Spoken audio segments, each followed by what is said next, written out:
जय। राजा रामचंद्र भगवान की। हनुमान जी महाराज विराजे और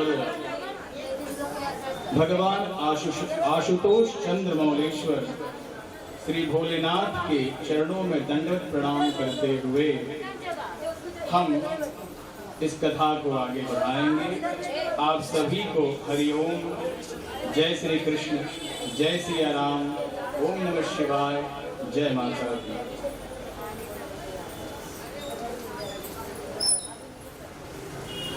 हम भगवान भोलेनाथ की कृपा से आप सब इस पावन सरिता में स्नान करने को आज उपस्थित हुए हैं। चंद्रमौली वृषकेतु भगवान भोलेनाथ जिनके द्वारा समस्त देवताओं की उत्पत्ति हुई है।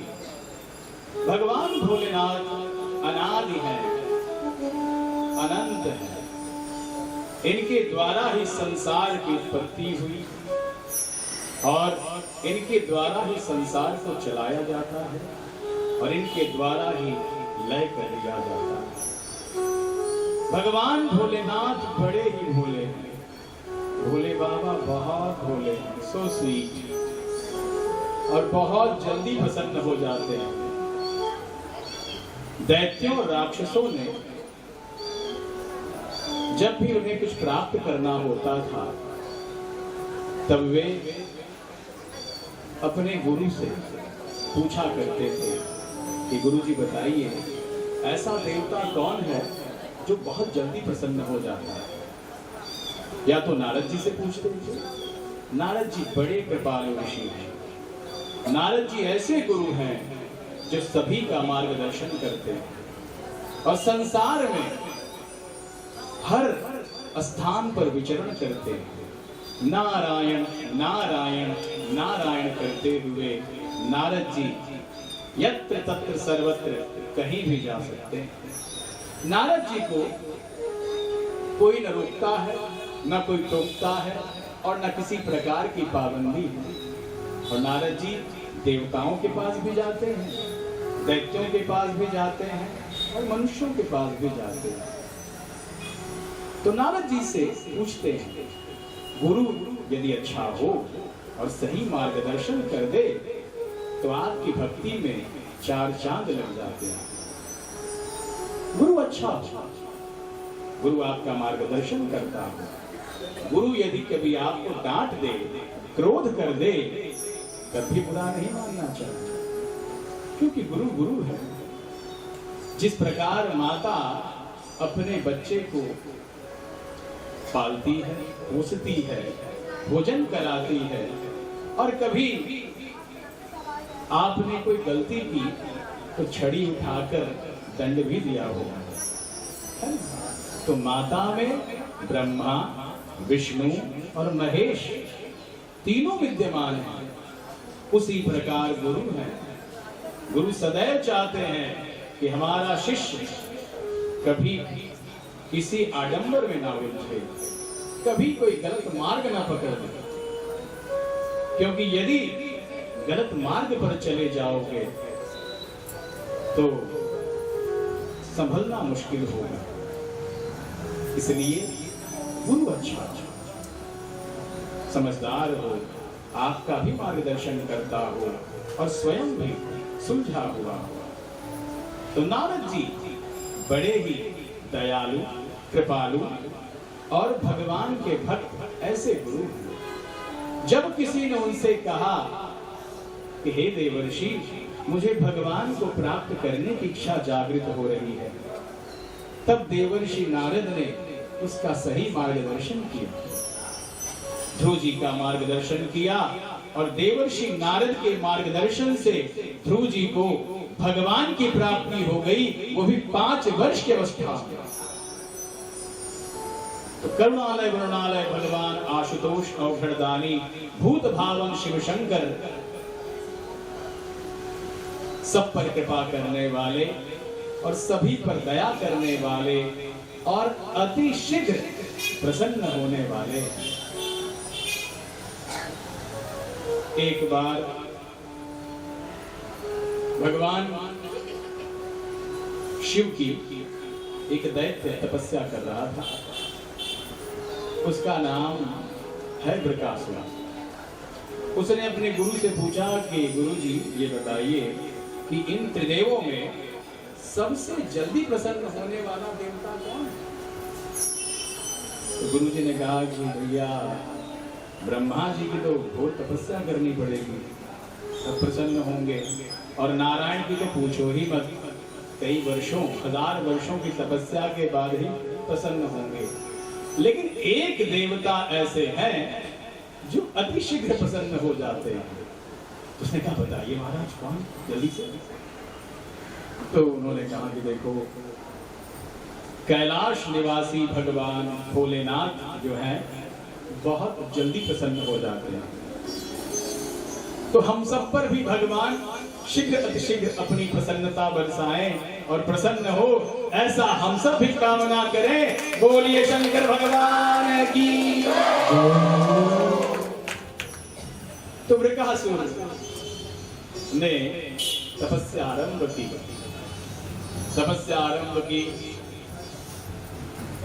ब्रह्मदेव की। कई वर्षों तक ओम नमः शिवाय, ओम नमः शिवाय, ओम नमः शिवाय। कई वर्षों तक तपस्या करता रहा। ब्रह्मदेव प्रसन्न हुए। उन्होंने कहा वत्स वृकासुर नेत्र खोलो, क्यों तपस्या कर रहे थे, क्यों बुलाया हमको?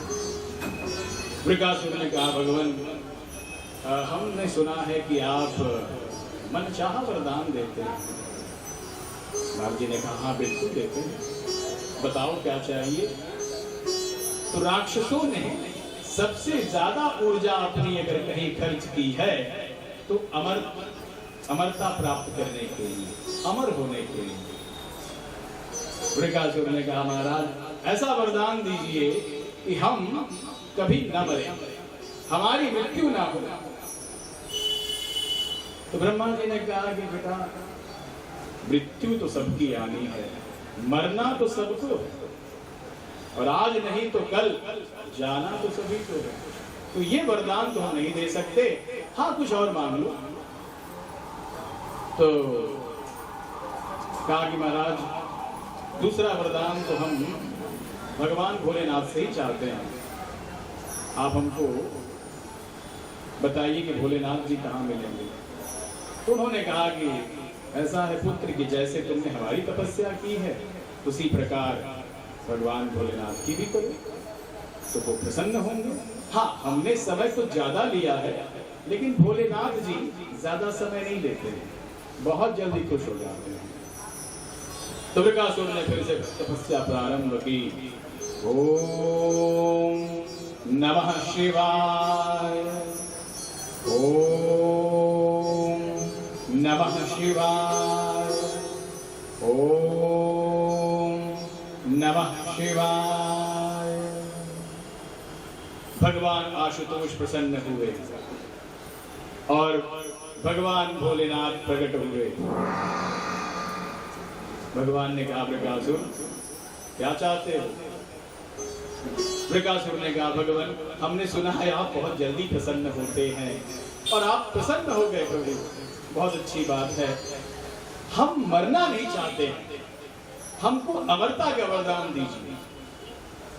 तो बाबा ने कहा कि अमरता का वरदान तो हम दे सकते हैं वृकासुर, लेकिन मृत्यु तो सबकी आनी है।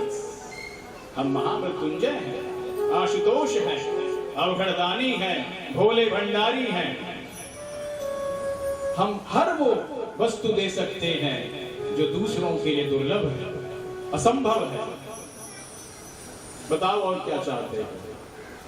तो उसने कहा अच्छा बाबा मृत्यु, चलिए मान लिया कि मृत्यु सबको आती है, मरना सबको है, तो हमको ऐसा वरदान दीजिए कि हम जिसके सर पे हाथ रखें वो भस्म हो जाए, जल जाए। बाबा ने कहा तथास्तु, कल्याण हो तुम्हारा, जाओ तुम जिसके सर पे हाथ रखोगे वो भस्म हो जाएगा।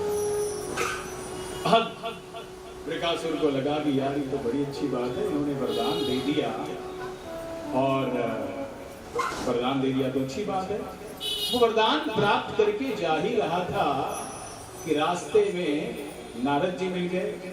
नारद जी ने कहा कि यदि ये असुर बलवान हो गया तो कई लोगों का नाश करेगा। आओ इसकी बुद्धि ऐसी कर दें कि ये अपनी विनाशिता को स्वयं प्राप्त हो जाए। और भगवान की कृपा से, भगवान नारायण की कृपा से, मायापति है भगवान नारायण, उनकी कृपा से नारद जी ने कहा वृकासुर कहाँ जा रहे हो? बोले देवर्षि हम जा रहे हैं जरा अपने वरदान का टेस्ट करने कि भोलेनाथ ने जो वरदान दिया है वो ठीक है कि नहीं। नारद जी ने कहा दूर क्यों जा रहे हो यार, दूर जाने की आवश्यकता क्या है? अरे जिसने वरदान दिया है उसी पर कोशिश कर लो।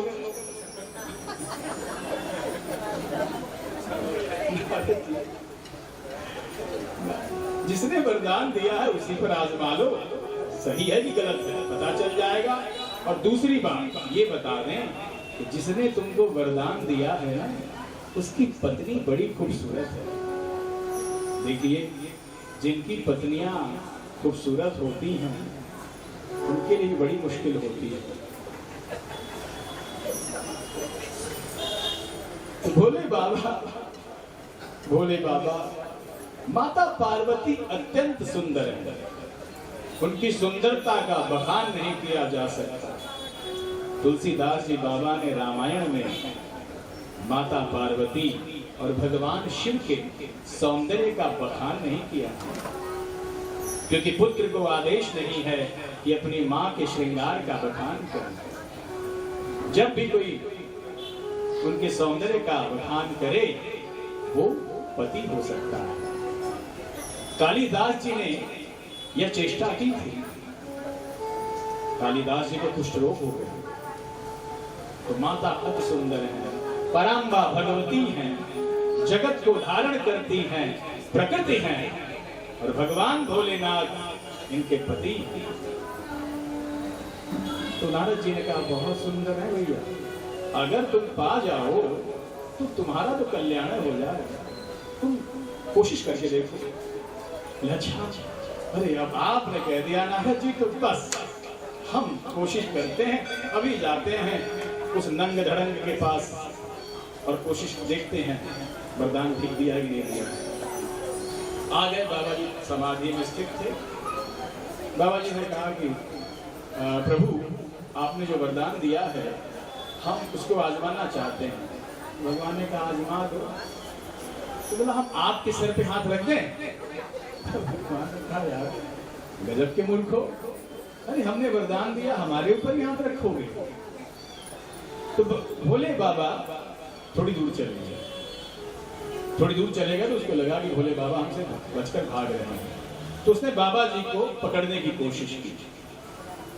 बाबा जी भागते नहीं हैं, जो स्वयं अग्नि स्तंभ हैं, जो संसार को जलाने का सामर्थ्य रखते हैं, जो जिनके संकल्प मात्र से प्रलय हो जाती है, जो महामृत्युंजय हैं, क्या उस वृकासुर के दौड़ाने से बाबा भागेंगे?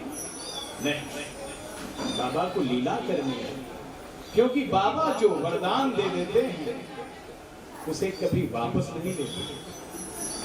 जो दे दिया भोलेनाथ ने उसे कभी उन्होंने वापस नहीं लिया। तो उन्होंने भगवान नारायण का ध्यान किया। भगवान नारायण बाबा के परम प्रिय हैं। शिवश्च हृदयं विष्णु, विष्णु च हृदयं शिव। शिव के हृदय में भगवान नारायण रहते हैं, राम जी रहते हैं, और राम जी के हृदय में भगवान नारायण रहते हैं। राम जी के हृदय में भगवान भोलेनाथ रहते हैं। आवाहन किया, भगवान नारायण प्रकट हो गए। उन्होंने कहा जय सच्चिदानंद, क्या आदेश है भगवान? उन्होंने कहा कि देखिए नारायण, हम जिसको एक बार दे देते हैं उससे पुनः कभी वापस नहीं लिया। ये आपका दायरा है। ये असुर अब दुराचारी हो गया है, उदंड हो गया है, दुष्ट हो गया है। उदंड दुष्ट दुराचारियों का नाश होना ही चाहिए। भगवान नारायण मायापति है। अब उन्होंने माया रची और बड़े ही सुंदर एक स्त्री का रूप बनाया जिसको विश्व मोहिनी कहते हैं। विश्व मोहिनी का रूप बनाकर प्रभु ने कहा, वृकासुर कहां जा रहे हो? अच्छा, वृकासुर का एक नाम भस्मासुर भी पड़ गया, क्योंकि भगवान भोलेनाथ ने वरदान, जिसके सर पे हाथ रख दोगे वो भस्म हो जाएगा। तो वृकासुर को मैंने वृकासुर देखा, बड़ी सुंदर स्त्री है, अरे वाह, इसे तो प्राप्त करना चाहिए। कामी, लोभी, लालची, ये किसी भी हाल में उत्तम नहीं है। उसने भगवान नारायण को देखते ही कहा कि क्या तुम हमारा वरण करोगी? तो भगवान नारायण ने कहा, अवश्य वृकासुर, हम तो आपके लिए ही आए हैं। लेकिन भैया ऐसा है, ये जो भोले बाबा है ना, हाँ, ये भोले बाबा, इनको देख रहे हो ना, इनकी पत्नी और हम जो हैं इनको बहुत चाहते हैं। तो जब हम कहते हैं तो ये बाबा जी हम लोगों को गणथैया नाच करके दिखाते हैं। तो बोला, ये नाच क्या है? तो बोले बाबा, भगवान नारायण ने कहा कि आओ करें। ता तई तक थई, ता तक तई तक, ता तई तक तक, ता तक तई तक, ता तक तक तई तक तई तक, ता तक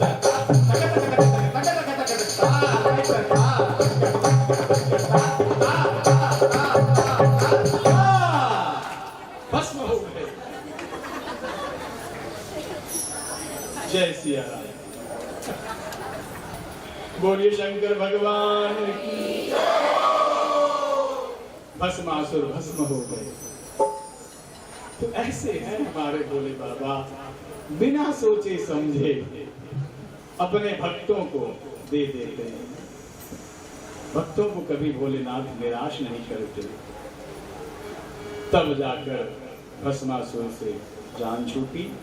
और इतने भोले हैं भवानी शंकर, अवघड़ दानी है, भंडारी। भंडारी कौन? जिसके भंडार में संसार की सारी संपदाएं हैं, जो संसार को निरंतर दान करता हो। भोले बाबा सोचते नहीं है कि क्या मांगा, जो भी मांगा है वो देंगे, अवश्य देंगे। एक बात उनकी बड़ी अच्छी है कि वे कभी देकर वापस नहीं लेते। कहते हैं जो दिया है ना उसको संभाल के रखो। अगर सामर्थ्य है, संभाल सकते हो तो संभालो, नहीं तो वापस ले लिया जाएगा। जिस प्रकार आपके अकाउंट में सरकार का पैसा आता है, विधायकों के, नगर सेवकों के, सांसदों के, नेताओं के, सरकार का पैसा आता है कि जनता पर खर्च करो, है ना? अगर जनता पर खर्च नहीं हुआ तो आचार संहिता लगने के बाद वो पैसा फिर सरकार को चला जाता है। तो धन दिया है तो धर्म से जोड़ने के लिए, धन दिया है उपयोग करने के लिए। दान, पुण्य, दया, धर्म, शौच आदि मनुष्यों में होना चाहिए। नहीं तो जो दिया है वो भगवान नारायण की माया से पुनः उनके पास पहुंच जाता है। देने का काम वो करते हैं, लेने का काम भगवान नारायण करते हैं। भगवान नारायण भी देते हैं, लेकिन बड़ी तपस्या के बाद, बड़ी तपस्या के बाद। तपस्या जब मेहनत हो जाती है, कोई भी कार्य जब मेहनत से किया जाए तो उसका फल अत्यंत मीठा होता है। यदि बिना मेहनत के आपको फल मिल जाए तो उसकी आप कीमत नहीं समझते और अनायास ही उसका दुरुपयोग करते हैं। आज बड़ी मेहनत की है आप लोगों ने, बहुत कार्य किया है, तब हम आज यहाँ बैठकर भोले बाबा की कथा का आनंद ले रहे हैं। ये सब आप लोगों की मेहनत का फल है। कहते हैं भवानी शंकरौ वंदे श्रद्धा विश्वास रूपिणो याभ्याम विना न पश्यन्ति सिद्धा स्वांत स्थवीश्वरम। भवानी शंकरौ वंदे, भवानी शंकर का ध्यान करते हुए तुलसीदास जी बाबा प्रणाम करते हैं और कथा को आगे बढ़ाते हैं।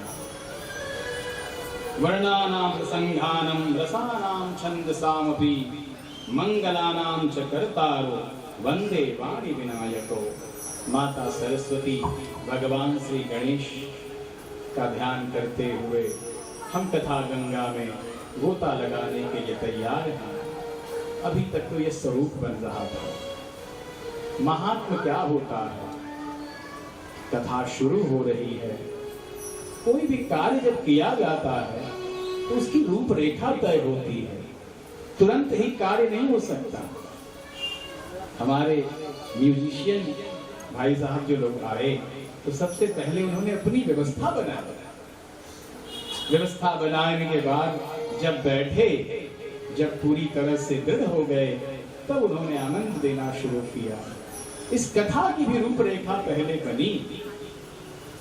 आचार्य श्याम जी के सानिध्य में, श्रवण कुमार सिंह जी के योगदान से, प्रमोद पांडे जी के योगदान से और शिव चर्चा कथा समिति के सभी सदस्यों के अथक प्रयासों से यह स्वरूप बना और स्वरूप बनने के बाद तब आज यह परिणाम तक पहुंचा।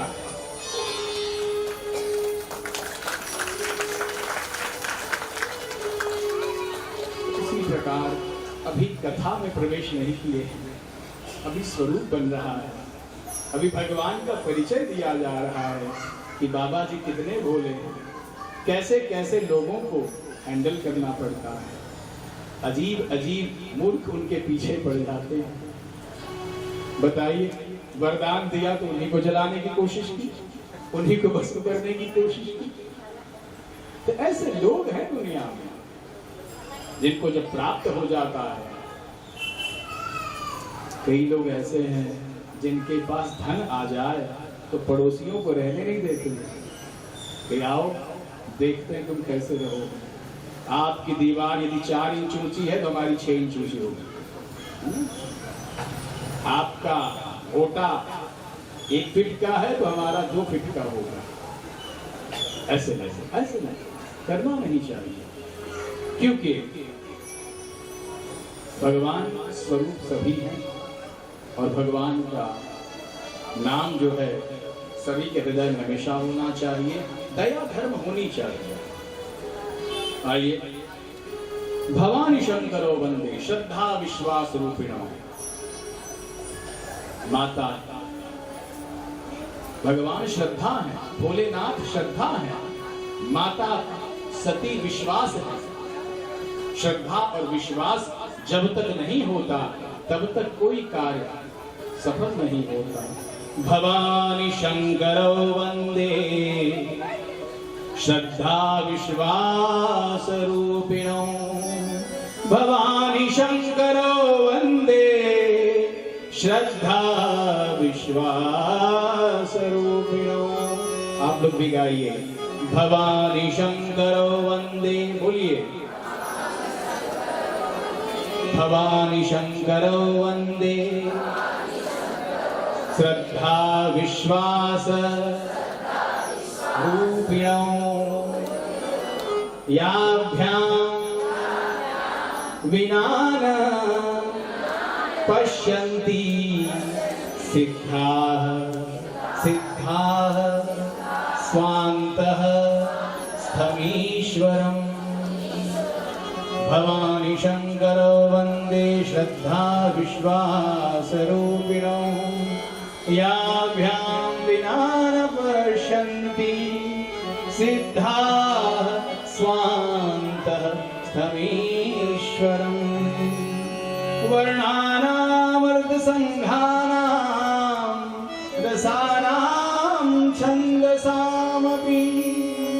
मंगलानां च कर्तारो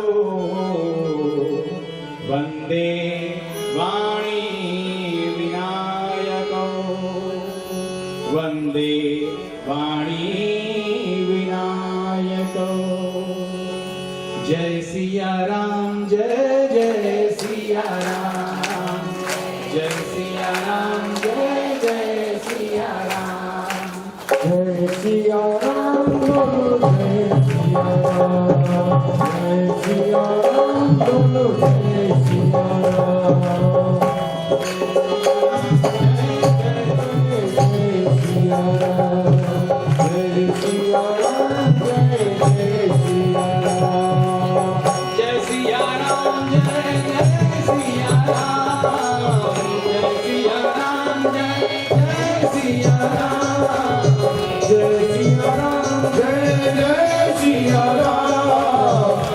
सिया राम जय जय सिया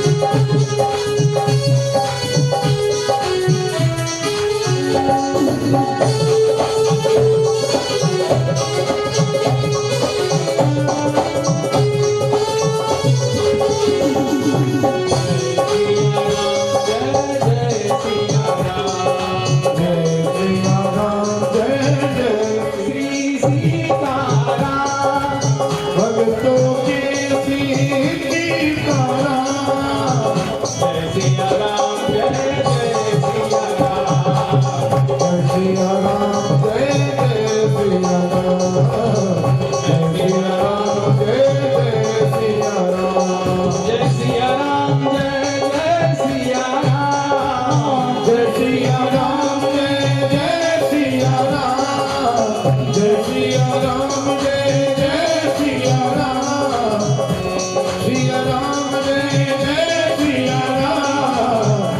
सिया राम जय जय सिया राम सिया राम जय जय अपनी शरण में ले लो राम अपनी शरण में ले लो राम अपनी शरण में ले लो राम अपनी शरण में ले लो राम अपना दास बना लो राम अपना दास बना लो राम अपना दास बना लो राम अपना दास बना लो राम जय सिया राम जय जय सिया राम जय सिया राम जय जय सिया राम जय सिया राम जय जय सिया राम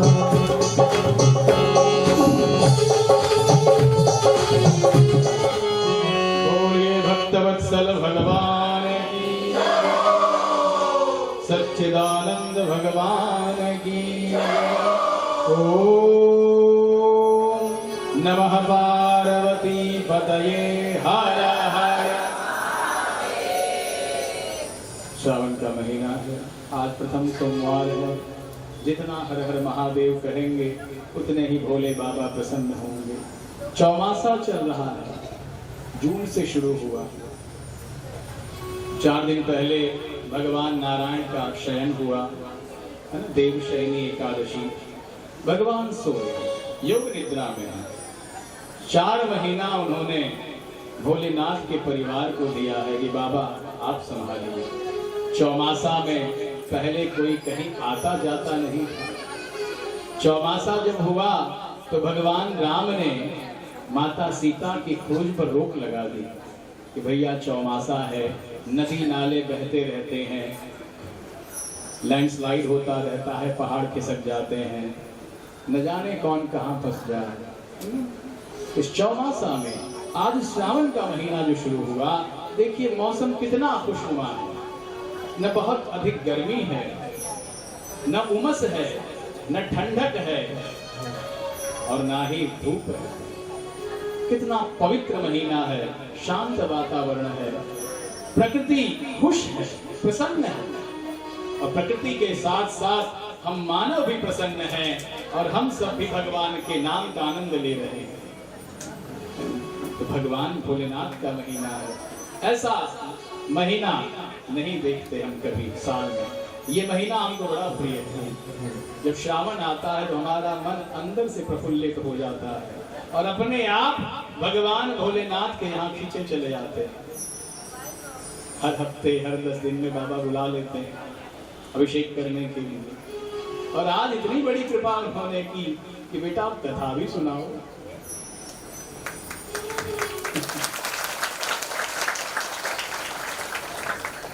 शिव चर्चा कथा समिति के सदस्य सब न जाने विगत वर्षों से भगवान की चर्चा कर रहे हैं, शिव भगवान की चर्चा कर रहे हैं। एक दिन अनायास ऐसे ही अभिषेक कराकर निकल रहे थे, अचानक सभी को देखा वहां पर चर्चा करते हुए। बाबा जी ने हमसे कहा कि सब चर्चा कर रहे हैं। हमारे मुख से निकला कि शिव चर्चा बहुत हो गई, अब भगवान भोलेनाथ की शिव महापुराण कथा करवाइए।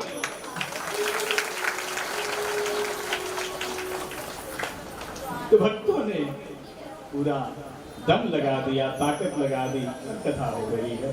भगवान की कथा का आनंद ले रहे हैं, रसपान कर रहे हैं, कथा गंगा में गोता लगा रहे हैं। कबीर साहब कहते हैं, मरने से सब जग डरा, मेरे मन आनंद। मरने से सब जग डरा, मेरे मन आनंद। कब मरी हो कब भेटी हो, पूर्ण परमानंद। कब मरी हो कब भेटी हो, पूर्ण परमानंद। मरने से सब डरते हैं, मृत्यु जो है सत्य है। मरने से सब जग डरा, मेरे मन आनंद। हम ये समझते हैं कि हम कब मर जाएं प्रभु, और मरकर कब आपसे मुलाकात हो जाए और कब पूर्ण परमानंद का दर्शन कर लें। आज प्रभु की कृपा से सभी लोग भगवान की कथा गंगा में गोता लगा रहे हैं। जब आपसे पूछा जाता है ये शरीर किसका है, आप उत्पन्न हुए, पैदा हुए, ये शरीर किसका है, आप कौन है? कभी आपने अपने आप से पूछा है कौन है आप? क्या रोमिता है, सीमा है, मीना है, रीना है? कौन है आप? शिव तत्व है। सच्चिदानंदोहम शिवोहम शिवोहम, सच्चिदानंदोहम शिवोहम शिवोहम, सच्चिदानंदोहम शिवोहम शिवोहम, सच्चिदानंदोहम शिवोहम शिवोहम, सच्चिदानंदोहम शिवोहम, सच्चिदानंदोहम शिवोहम शिवोहम, सच्चिदानंदोहम शिवोहम शिवोहम, सच्चिदानंदोहम शिवोहम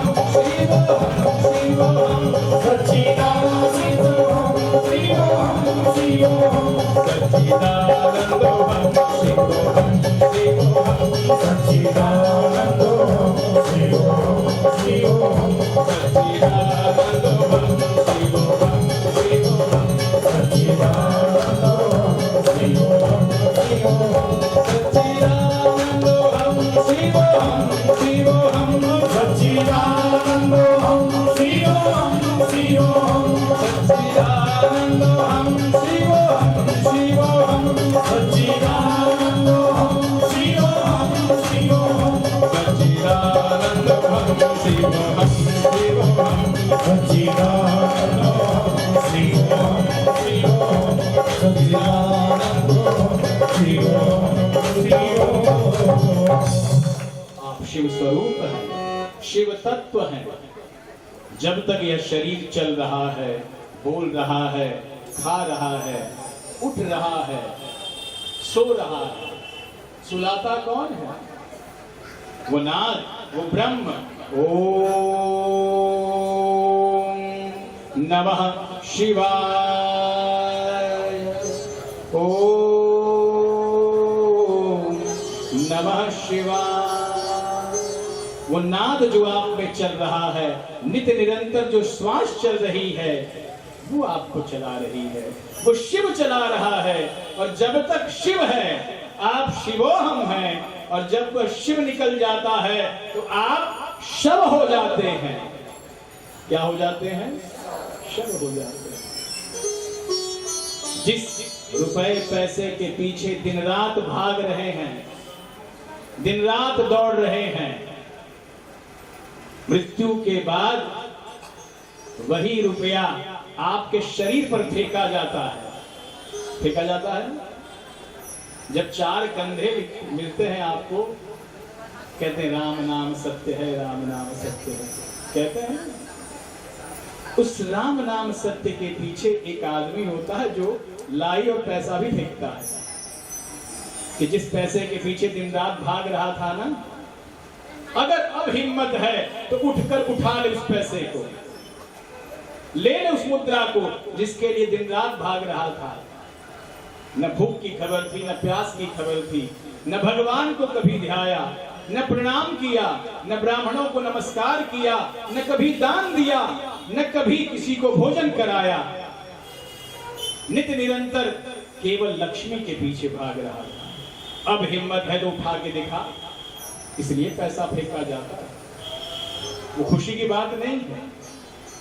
वही चैलेंज करते हैं आपको, ये चुनौती देते हैं कि वो शिव निकल गया, अब शव हो। अगर हिम्मत है तो उस पैसे को उठाकर दिखाओ। हिल नहीं पाते साहब, अकड़ जाते हैं। अकड़ मुर्दों की निशानी है और लचकपन सज्जनों की निशानी है। तो इसलिए धन को धर्म से जोड़ना आवश्यक है। धन कमाते हो तो धर्म से जुड़ना ही चाहिए। और जो धर्म होता है उसका फल सदैव मीठा होता है, सुखदायी होता है, परिवार के लिए फलदायी होता है।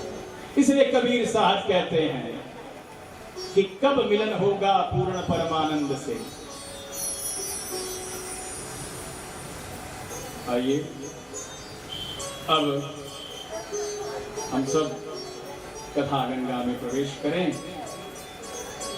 सुत जी महाराज शौनकादि ऋषियों को लेकर नैमिषारण्य में विराजमान है। और नैमिषारण्य में 88,000 ऋषि बैठे हुए हैं। सुत जी से प्रश्न करते हैं, हे सुत महाभाग सर्व सिद्धांत वित प्रभो, आख्याहि मे कथा सारम पुराणानां विशेषतः। शौनक जी कहते हैं, शौनक 88,000 ऋषियों का जो प्रतिनिधित्व कर रहे हैं वे शौनक जी हैं। और सुत जी कौन हैं? व्यास जी के शिष्य हैं। श्रीमद् भागवत महापुराण शुकदेव जी महाराज ने राजा परीक्षित को सुनाई है। किसने सुनाई है? आप लोग भागवत सुनते होंगे, कई बार गए होंगे भागवत में। किसने सुनाई है कथा? परीक्षित जी को कथा किसने सुनाई है? जोर से बोलिए, जोर से। शुकदेव जी महाराज सदैव 5 वर्ष की अवस्था के हैं, कोपिन पहनते हैं और दुपट्टा ओढ़ते हैं। जब शुकदेव जी महाराज उत्पन्न हुए तो तुरंत 5 वर्ष के बन गए और नारायण नारायण करते हुए तालाब की ओर चल पड़े, सरोवर की ओर चल पड़े। सरोवर में कुछ स्त्रियां स्नान कर रही थी। शुकदेव जी को देखा उन्होंने तो कोई फर्क नहीं पड़ा कि चलो बालक है। लेकिन व्यास जी हा पुत्र हा पुत्र हा पुत्र करते हुए उनके पीछे जा रहे हैं। तब स्त्रियों ने अपने शरीर को ढक लिया। व्यास जी महाराज को लगा कि ये स्त्रियों ने हमारे पुत्र के सामने तो कोई लज्जा प्रदर्शित नहीं की, लेकिन हमको देखकर इन्होंने तन क्यों ढक लिया? उनसे रहा नहीं गया। व्यास जी ने कहा, देवियों ये बताइए कि हमको देखकर आपने अपने शरीर को ढक क्यों लिया? तो उन्होंने कहा, महर्षि व्यास जी, प्रभु ऐसा है कि आपके मन में स्त्री और पुरुष की भावना है, लेकिन सुखदेव जी के मन में वो भावना नहीं है। वे देखते हैं तो केवल शिवोहम को देखते हैं, उस परमात्मा तत्व को देखते हैं, उस पूर्ण परमानंद को देखते हैं। जितने लोग बैठे हैं सब शिव स्वरूप हैं, सभी में भगवान विराजमान हैं। तो वो सुखदेव जी हैं जिन्होंने राजा परीक्षित को कथा सुनाई थी, और 7 दिन में उन्होंने उनके जीवन को तार दिया था। लोक तो बनाया ही, परलोक भी बना दिया। कहते हैं कई जन्मों के जब पुण्य कर्म उदय होते हैं, तब भगवान की कथा सुनने का सौभाग्य प्राप्त होता है। जन्मांतर सहस्त्रेषु दारिद्र्यं नोपजायते। जन्म जन्मांतरों के जब आपके पुण्य पुंज उदय होते हैं, तब भगवान की कथा सुनने का सौभाग्य प्राप्त होता है। आप सब बड़भागी हैं जो भगवान की कथा सुन रहे हैं। महात्माओं ने पूछा कि भगवान इस कलिकाल से बचने का उपाय क्या है? तो ऋषियों महात्माओं ने कहा, सुखदेव जी ने कहा, नारद जी ने कहा, सत्संग बिनु सत्संग विवेक न होई, बिनु सत्संग विवेक न होई, बिनु सत्संग विवेक न होई, बिनु सत्संग विवेक न होई, बिनु सत्संग विवेक न होई, बिनु सत्संग बिनु सत्संग विवेक न होई। सत्संग मिलना बड़े सौभाग्य का विषय है। लाखों करोड़ों खर्च करने पर भी ब्राह्मणों की संगति मिल जाए, गुरु का सानिध्य मिल जाए, तो आप बड़भागी हैं। कभी भी ना। भगवान श्री कृष्ण कहते हैं कि हे अर्जुन, जब कभी ब्राह्मणों की संगत करो या संतों की संगत करो, तो प्रेम पूर्वक जाकर केवल प्रणाम करके दंडवत प्रणाम करना चाहिए। दंडवत अर्थात चरण छूकर। आजकल के लोग आधे पैसे ही मार देते हैं, घुटने बस ही काम चल जाना चाहिए, झुकना ना पड़े। चरण प्रणाम क्यों कहा गया है? क्योंकि ब्राह्मण जो ऊर्जा अर्जित करते हैं, जो पूजा पाठ करते हैं, जो इतनी मेहनत करके वो ऊर्जा अर्जित करते हैं, आप केवल कुछ ही मिनटों में चरण छूकर पा जाते हैं।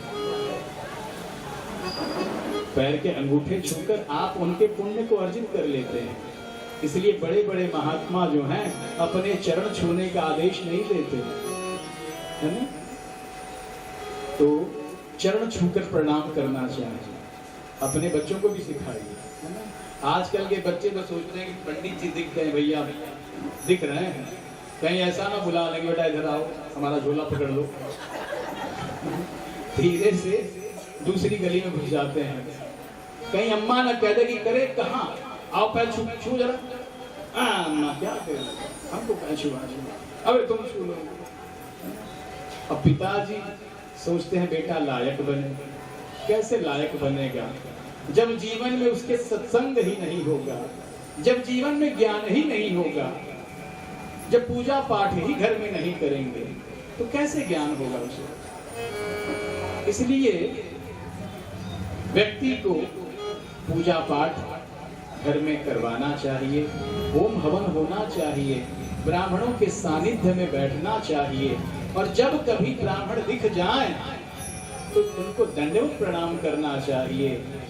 जो कार्य आप करेंगे वही आपका पुत्र करेगा, जो संस्कार आप उसमें डालेंगे वही वो सीखेगा। मान लीजिए हम ही पंडित जी को गाली दे रहे हैं कि बड़े लुटेरे हैं, बहुत ये करते हैं। अब बेटा भी सुन लिया कि हाँ पिताजी तो कहते हैं कि बड़े लुटेरे हैं, ठग लेते हैं। तो वो भी कभी कोई कार्य होगा तो बोलेगा अरे हमारे पिताजी तो कहते थे। एक समय की बात है, एक सज्जन थे, उनके 4 पुत्र थे। 4 पुत्रों को उन्होंने कभी भगवान का नाम लेने की अनुमति नहीं दी। उन्होंने कहा बेटा पंडितों के चक्कर में ना पड़ना, ब्राह्मण जो होते हैं ना बड़े तेज होते हैं, और कभी मंदिर में मत जाना भूल कर। मंदिर में यदि गए तो समझ लो कि नुकसान हुआ। बेटे समझ गए कि चलो पिताजी कह रहे हैं तो हम सब नहीं जाएंगे। तो एक बेटा क्या बन गया, चोर बना, दूसरा लुटेरा बन गया। रात में सड़क पर खड़ा हो जाता, किसी का मोबाइल छीन लेता, किसी का पर्स मार देता।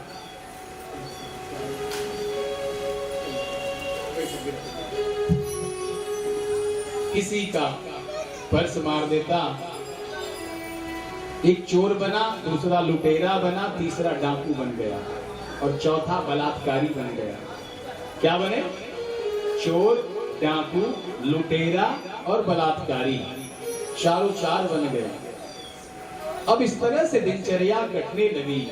धीरे धीरे समय पास होने लगा और सभी जो थे चोरी, चांडाली, लुटेरा लूटने लगा और डाकू जो था डाका डालने लगा। एक दिन छोटे बेटे ने सोचा कि चलो आओ आज ऐसी चोरी कर लें कि दोबारा चोरी करने की आवश्यकता न पड़े। उसी समय उसके राज्य में महारानी ने नवलखा हार पहना था। अब नवलखा हार पहना हुआ था तो राजा साहब ने कहा, ढिंढोरा पिटवा दिया कि महारानी का नवलखा हार यदि देखना है तो कल सभी दरबार में हाजिर हो जाएं। सारी प्रजा एकदम लालायित थी। उस समय नवलखा हार बड़ा कीमती होता था। अब सभी लोग तैयारी करने लगे, अच्छी अच्छी साड़ियां पहने, बढ़िया बढ़िया मेकअप करवा लिए। पुरुषों ने भी बढ़िया बढ़िया कुर्ता, धोती, पैंट, शर्ट सिलवा लिया कि कल महारानी जी का नवलखा हार देखना है। लेकिन यहाँ जो सज्जन का लड़का था, सज्जन क्या कहें, दुर्जन कहें तो ज्यादा अच्छा है, उनका जो चोर लड़का था उसने सोचा कि बड़े भाई से कहूंगा जो डाका डालता है कि भैया आज ऐसा डाका डालो कि दोबारा हम लोगों को चोरी चांडाली करने की नौबत ना आए। अब दोनों ने साठगांठ कर ली। रात में योजना बन गई कि आज महारानी का हार चुरा लेते हैं। सारी योजना बनी कि कल तो दरबार में आना, उससे पहले हार उड़ा दो।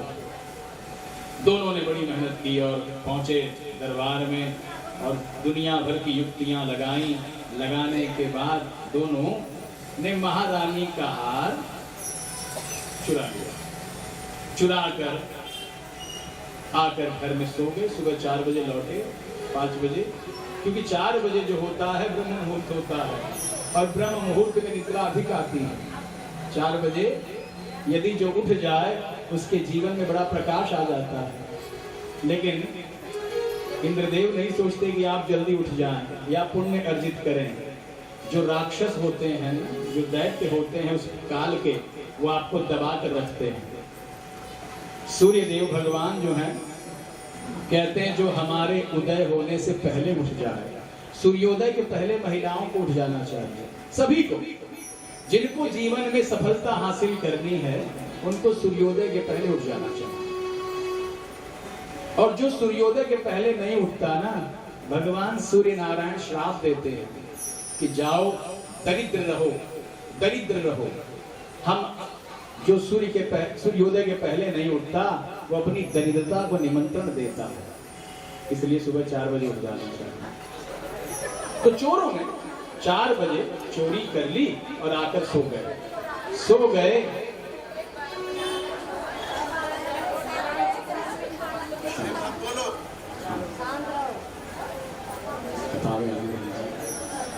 तो बोलिए भक्तवत्सल भगवान की, शंकर भगवान की।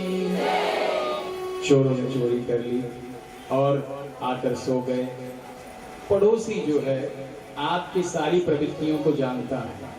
यदि किसी के बारे में जानकारी लेनी हो तो उसके पड़ोसी के यहाँ चले जाइए, पूछिए जनाब ये कैसे हैं आपके पड़ोस वाले, जितनी शिकायतें सब बता देगा। क्या महाकंडम है ये और एकदम ठीक नहीं, इनके साथ साठगांठ मत करना, ये हाल बताता है। अच्छाई तो कदापि नहीं करेगा। तो चोर जब सो गए तो उनके पड़ोस में जो थी महिला रहती थी, ये भी डाकू और वो भी बहुरूपिया।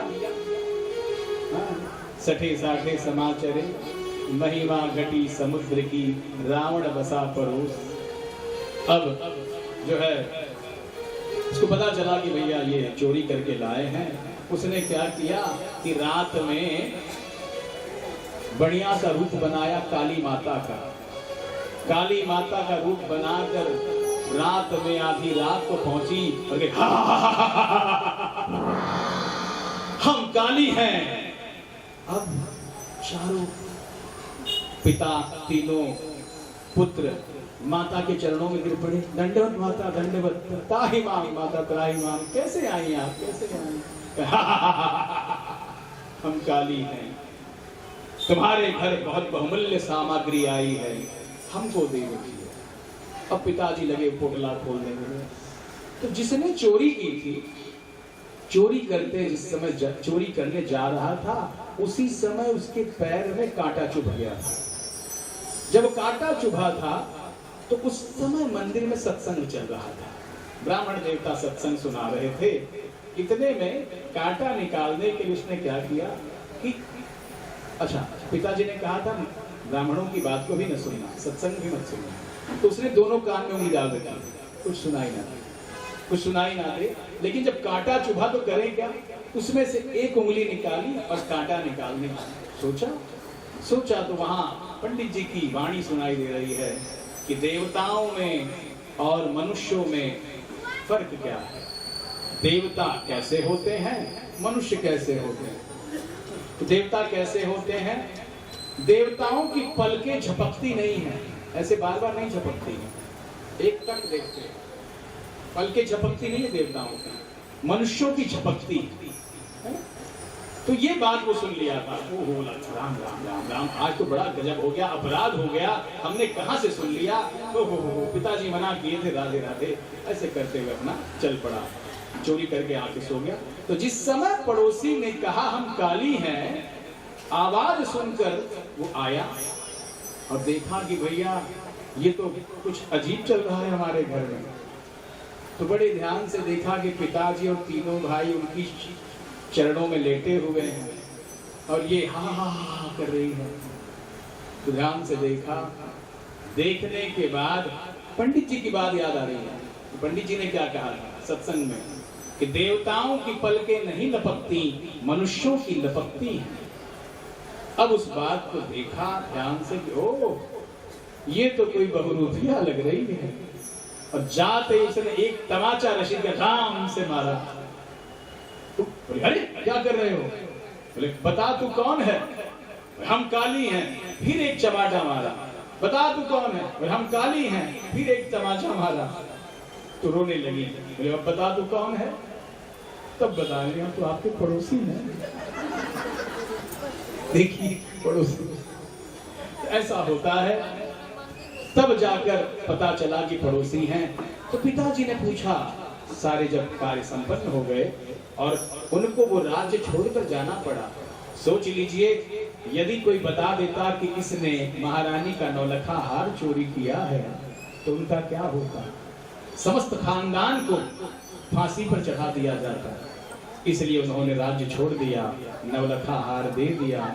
रास्ते में पिताजी ने पूछा कि पुत्र तुमको कैसे पता चला कि ये कौन है?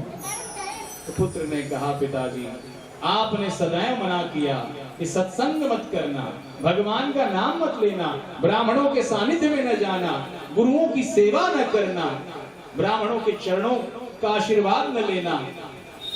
हमें भ्रष्ट बना दिया आपने, हमें लुटेरा बना दिया आपने, हमें डाकू बना दिया आपने, बलात्कारी बना दिया। पिताश्री, ये आपका दोष है।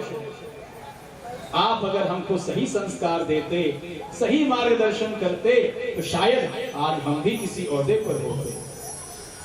सत्संग की ये महत्ता है, सत्संग का ये गुण है कि आपका परिवार, आपके बच्चे और आपका संपूर्ण समाज जागृत होता है। ये कथा जो यहाँ हो रही है, हम समझते हैं कि जिन जिन के कानों में ये जाएगी या जो जो ध्यान पूर्वक श्रवण करेंगे, उनके जीवन में बदलाव अवश्य आएगा।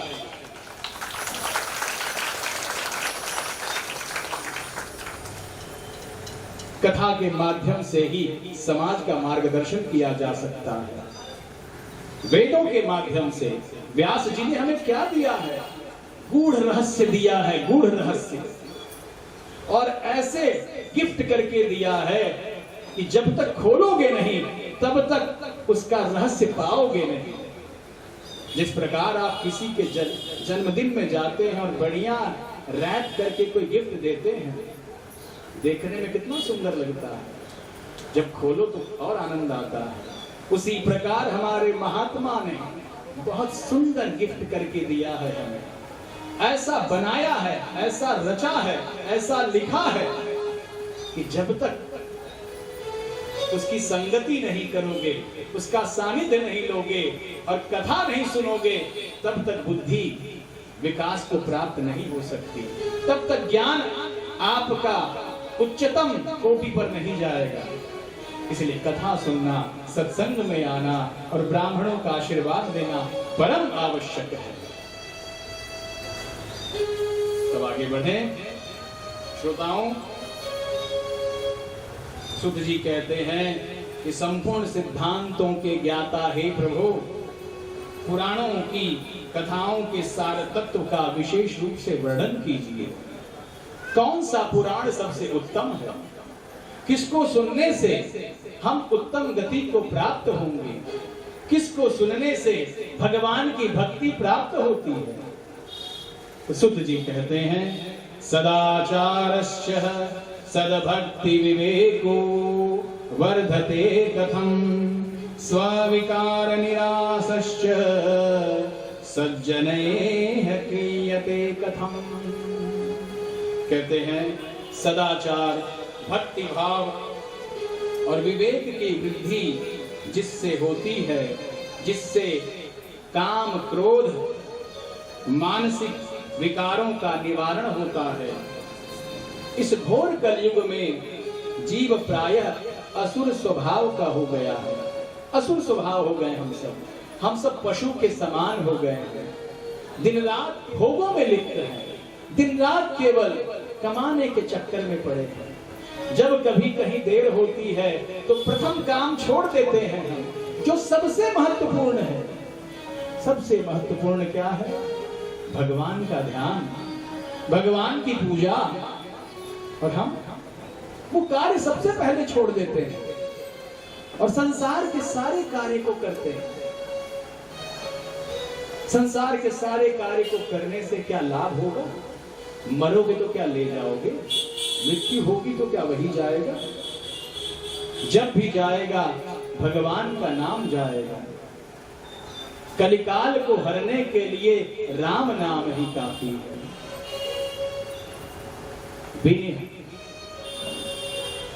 इस घोर कलयुग में जीव प्रायः आसुर स्वभाव के हो गए हैं। इस जीव समुदाय को शुद्ध दैवी संपदा युक्त बनाने के लिए सर्वश्रेष्ठ उपाय क्या है सुत जी? सुत जी कहते हैं कि आप सभी धन्य हैं। आपके हृदय में पुराण कथा सुनने के प्रति विशेष प्रेम और लालसा उत्पन्न हुई है। इसलिए मैं शुद्ध बुद्धि से विचार करके परम उत्तम शास्त्र का वर्णन करता हूँ। श्री शिव महापुराण उत्तम शास्त्र है। भागवत कथा आपने सुनी होगी, हमारे आचार्य प्रवर ने बताया आपको कि भागवत कथा आपने सुनी होगी। शिव महापुराण की कथा जल्दी प्राप्त नहीं होती। लाला की कथा सभी जानते हैं। लाला माखन खाते हैं, लाला नचाते हैं, लाला कहाँ पैदा हुए, कहाँ गए, कैसे गोपियों को नचाया।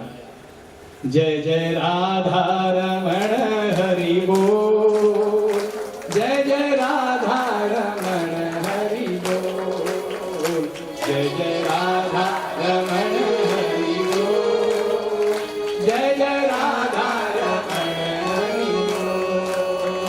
रमण हरि बोल, जय जय राधा रमण हरि बोल, जय राधा रमण हरि बोल, राधा रमण हरि बोल, राधा रमण हरि बोल, जय जय राधा रमण हरि बोल,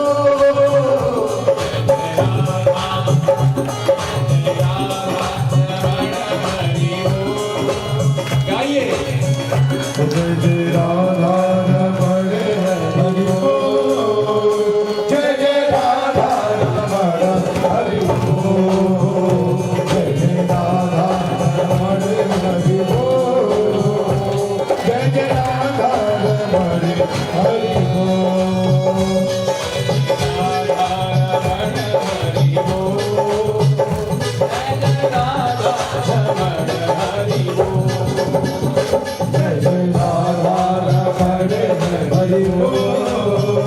जय जय राधा रमण हरि बोल।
हरि बोल।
बोले शंकर भगवान की राधा दास बिहारी की।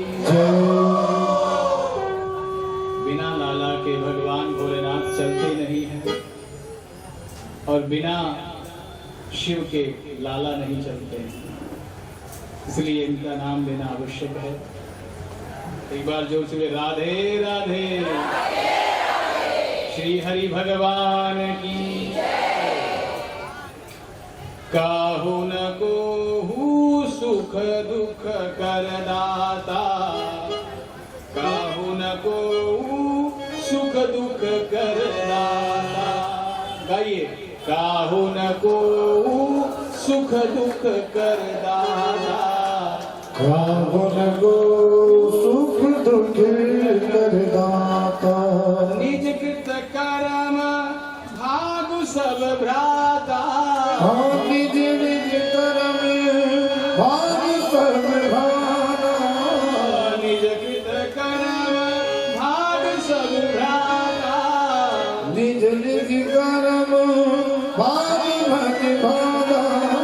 काहू न कोहू सुख दुख करदाता। काहू न को सुख दुख करदाता।